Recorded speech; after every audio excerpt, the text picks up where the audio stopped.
Salut les footeux, cette fois-ci on va parler du groupe B. Le groupe à moitié Osef. Maroc, Iran, Espagne, Portugal. On sait déjà qui va être aux deux premières places, mais on sait pas dans quel ordre.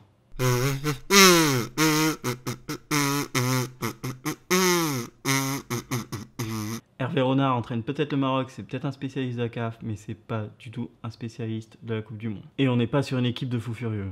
Faut pas se mentir. On peut ressortir Mehdi Benassia, qui est un très bon défenseur qui joue à la Juve et anciennement au Bayern de Munich. Sinon, Nabil Dirar, Mendil, Harit, Belanda, c'est des joueurs qu'on connaît très bien en Ligue 1, mais qui, faut pas se le cacher non plus, sont des âmes perdues. Bon, je les vois très bien troisième, parce qu'ils peuvent pas se faire battre par l'Iran, c'est pas possible. Comme l'Arabie Saoudite, l'Iran, ils sont là car leurs adversaires en éliminatoire, c'était des joueurs de curling, c'est tout. Aucun grand joueur à l'horizon, ils sont quatrième, ils vont même pas créer une seule surprise. C'est sûr. Ah, le Portugal. Ces enculés. Même si j'adore Cristiano Ronaldo, parce que c'est un putain de compétiteur, c'est un putain de joueur, je peux plus les voir depuis la finale de l'Euro 2016. Je veux même plus me faire construire une maison. Heureusement, Eder, il est même pas sélectionné. Et ça me fait plaisir. J'annonce, Cristiano Ronaldo va faire très mal. Il va vouloir battre le record de buts lors de mondiaux. C'est-à-dire que là, c'est Klose qui en est à 16, lui, il en est à 14. Il a juste à en marquer 3. Donc il va mettre une petite branlée à l'Iran. Et hop, recordman du monde.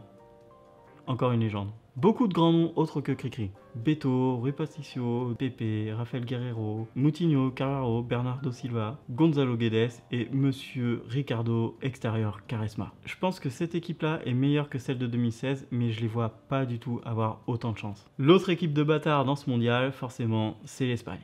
Leur cycle prend fin cette année. Tous les champions sont partis ou vont partir après le mondial. Ils seront archi motivés, mais la plupart des joueurs ont fait des grosses saisons de plus de 50 matchs. Ce qui veut dire que les mecs ne seront pas à fond. Mais ça risque de faire très mal avec un 11 type qui pourrait ressembler à ça. De Rea au cage, Carvajal, Piqué, Ramos, Alba, Busquets, Iniesta, Koke, et devant Lucas Vazquez, Asensio, Diego Costa. Et là, accroche-toi. Ça aura de la gueule, mais je pense pas qu'ils vont passer l'écart.